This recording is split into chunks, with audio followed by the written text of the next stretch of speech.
আজকেই এই জমিটা পুরো চষে ফেলতে হবে।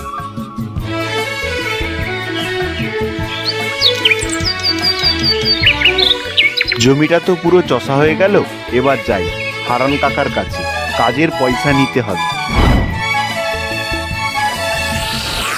কি গো হারান কাকা, বাড়িতে আছো নাকি? হ্যাঁ বল, কি হয়েছে? জমিটা পুরো চষে ফেলেছিস তো? হ্যাঁ হারান কাকা, জমিটা পুরো চষা হয়ে গেছে। তাহলে তুই এখানে কি করতে এসেছিস? কাকা, আমার কাজের টাকাটা দিন। টাকা চাইলে পাওয়া যায় নাকি? আমার কাছে এখন টাকা নেই।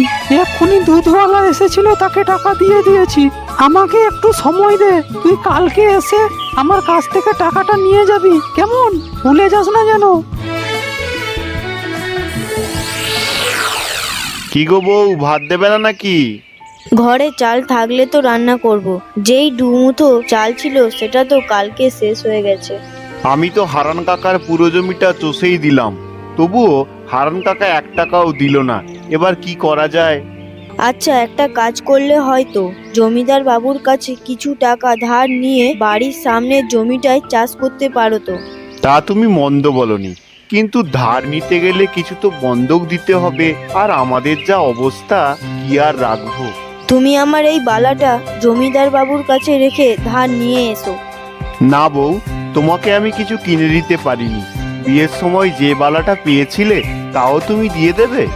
আমি তো এইটা পুরোপুরি দিচ্ছি না, তুমি ধার মিটিয়ে দিয়ে আমার বালাটা নিয়ে আসবে। ঠিক আছে, তুমি যা ভালো বোঝো। আমি তাহলে জমিদার বাবুর বাড়ি যাচ্ছি।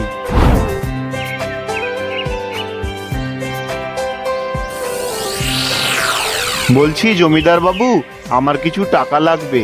তা দেব, কিন্তু ধার নিলে কিছু একটা জিনিস আমার কাছে রেখে যেতে হবে। হ্যাঁ জমিদার বাবু, এনেছি, আমার বউয়ের বালাটা এনেছি। ঠিক আছে, আমাকে বালাটা দে দেখি। এবার বল, তোর কত টাকা লাগবে?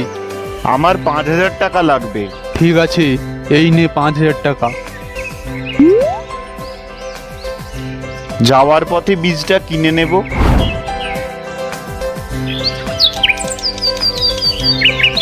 কি গো, জমিদার বাবু ধার দিয়েছে? হ্যাঁ ধার দিয়েছে বউ। এবার জমির দিকেই যাই, জমিতে ভালো ফসল করে বউয়ের বালাটা তো ফিরিয়ে দিতে হবে। আজকের মধ্যে পুরো জমিটা চষে ফেলতে হবে।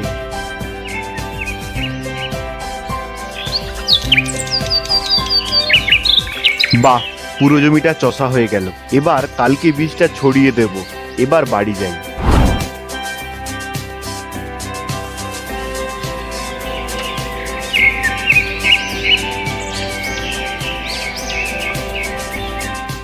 সকাল তো হয়ে গেল, এবার জমিতে বীজটা ছড়িয়ে দিয়েই আসি।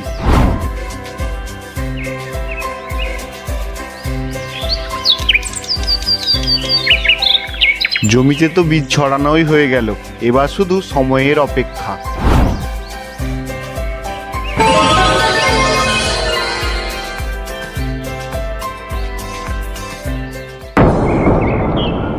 হে ঠাকুর, আমার সঙ্গে কি হলো? আমার জমিতে সব ফসল নষ্ট হয়ে গেল। এবার আমি কি বাই করব? জমিদার বাবু ধার মেটাবো কি করে, আর বউয়ের বালাটা ফেরত দেব কি করে?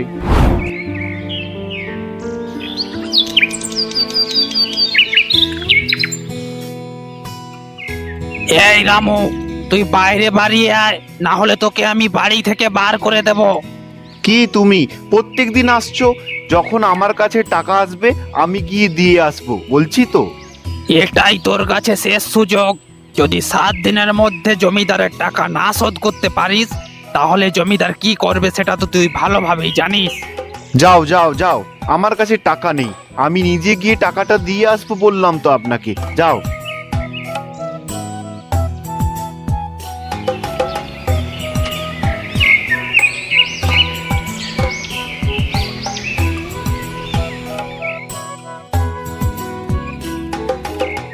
রামু, এই রামু, তুই বাইরে বেরিয়ে আয়। তুই কি বলেছিস আমার লোককে? তুই বাইরে বেরিয়ে আয়, না হলে তোকে আমি টেনে বাইরে আনবো। আরে জমিদার বাবু, আপনি আপনি আমার বাড়িতে আসছেন? আসুন আসুন। আমি তোর কাছে আত্মীয়তা পালন করতে আসিনি। তুই আমার টাকাটা কবে ফেরত দিবি বল। আমি আস্তে আস্তে আপনার সমস্ত টাকা ফেরত দিয়ে দেব। আস্তে আস্তে দিবি বলে 1 মাসের জায়গায় 6 মাস লাগাবি? আমার কাছে ওইসব চলবে না। কালকের মধ্যে টাকাটা না দিতে পারলে তোকে আমি তোর বাড়ি থেকে বের করে দেব। এবার কি করব আমি কি করে জমিদার বাবুর টাকাটা মেটাবো কালকের মধ্যে? টাকাটা না মেটাতে পারলে কালকের মধ্যে আমাকে তো বাড়ি থেকে বের করে দেবে। আমি কি করব ভগবান? কি হয়েছে তোর? তুই এখানে কাঁদছিস কেন? তোর এত দুঃখ কিসের? তুই আমাকে বল। সাধু বাবা, আমি একজন চাষি। আমি চাষ করার জন্য জমিদার বাবুর কাছ থেকে ধান নিয়েছিলাম, কিন্তু ফসল নষ্ট হয়ে যাওয়ার কারণে আমি জমিদার বাবুর টাকা শোধ করতে পারিনি। আমাকে কালকের মধ্যে জমিদার বাবু টাকা দিতে বলেছে। টাকা দিতে না পারলে বাড়ি থেকে আমাকে বের করে দেবে। এবার বলুন সাধু বাবা, আমি কি করব? ঠিক আছে, তোকে কোনো চিন্তা করতে হবে না। আমি তোকে একটা ঝুড়ি দিচ্ছি। এই নে, ঝুড়িটা নে। এটা কোনো সাধারণ ঝুড়ি নয়, এটা হলো জাদু ঝুড়ি।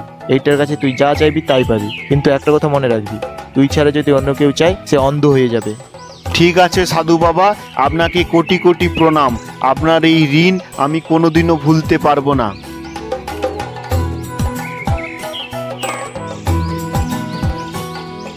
বউ বউ, কি এনেছি দেখো। কি দেখি? তুমি এই ঝুড়িটা এনেছো? এমন করছো যেন সোনা দানা এনেছো। বউ, এটা সোনাদানার চেয়েও বড়। এটা একটা জাদু ঝুড়ি। এটার কাছ থেকে যা চাইবে তাই তুমি পাবে। তুমি তাহলে পরীক্ষা করে দেখে নাও। ঠিক আছে বউ, আমরা তো অনেক দিন পেট ভরে কিছু খাইনি, তাহলে প্রথমে খাওয়ারটাই চেয়ে নিই। জাদু ঝুড়ি, আমাদের ভাত ও ডাল দাও। বউ দেখছো, ঝুড়ি থেকে যা চেয়েছি তাই পাচ্ছি। তাহলে তুমি দেরি করো না, ওই জমিদার বাবুর টাকাটা চেয়ে নাও, তারপরে না হলে খাবো। ঠিক আছে বউ, জাদু ঝুড়ি, আমাদের 5,000 টাকা দাও।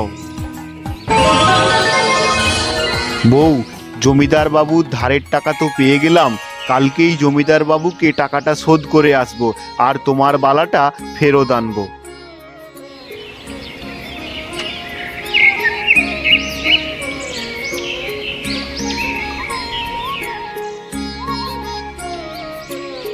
এই রামু, তুই টাকাটা দে, না হলে বাড়ি থেকে বেরিয়ে যা। এই নিন আপনার টাকা। আর সুদ সমেত কত হয়েছে বলবেন, আর আমার বালাটা ফেরত দেবেন। ঠিক আছে, আমি তো টাকা শোধ দিয়ে দিলাম। আপনি এবার আমার বাড়ি থেকে যেতে পারেন। আচ্ছা, আমি একটা কথা বুঝতে পারছি না, রামু একদিনের মধ্যে এত টাকা পেলো কোত্থেকে? আমি আজকে রাত্রেই রামুর বাড়িতে যাব, আর গিয়ে দেখব ও কিভাবে বড়লোক হয়েছে। সন্ধ্যা তো হয়ে গেল, এবার যাই, রামুর বাড়ির দিকে যাই, দেখি কি রহস্য লুকিয়ে আছে ওর বড়লোক হওয়ার পিছনে। কালকে জমিদারের সুদের টাকাটা দিয়ে দেব, আর বউয়ের বালাটা ফেরত আনবো। জাদু ঝুড়ির কাছ থেকে কিছু টাকা চেয়ে নিই। জাদু ঝুড়ি, আমার 2,000 টাকা লাগবে। ও এই কথা, এইভাবে রামু বড়লোক হয়েছে। আমি ওর ঝুড়িটা নিয়ে পালিয়ে যাব।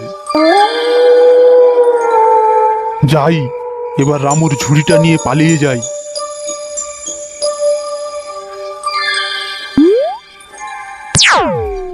এবার দেখি আমাকে কে ধনী হওয়া থেকে আটকায়। আমি হব সব থেকে সমৃদ্ধশালী জমিদার।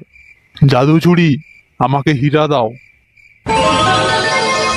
আহ, এ কি আলো! আমি আর কিছুই দেখতে পাচ্ছি না।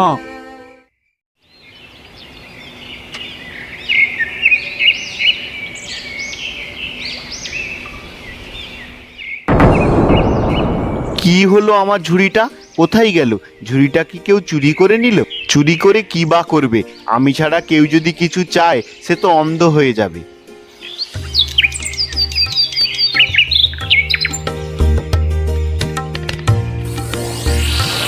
জমিদার বাবু, এই নিন, আপনার সুদ সমেত যতটা হয়েছে নিয়ে নিন।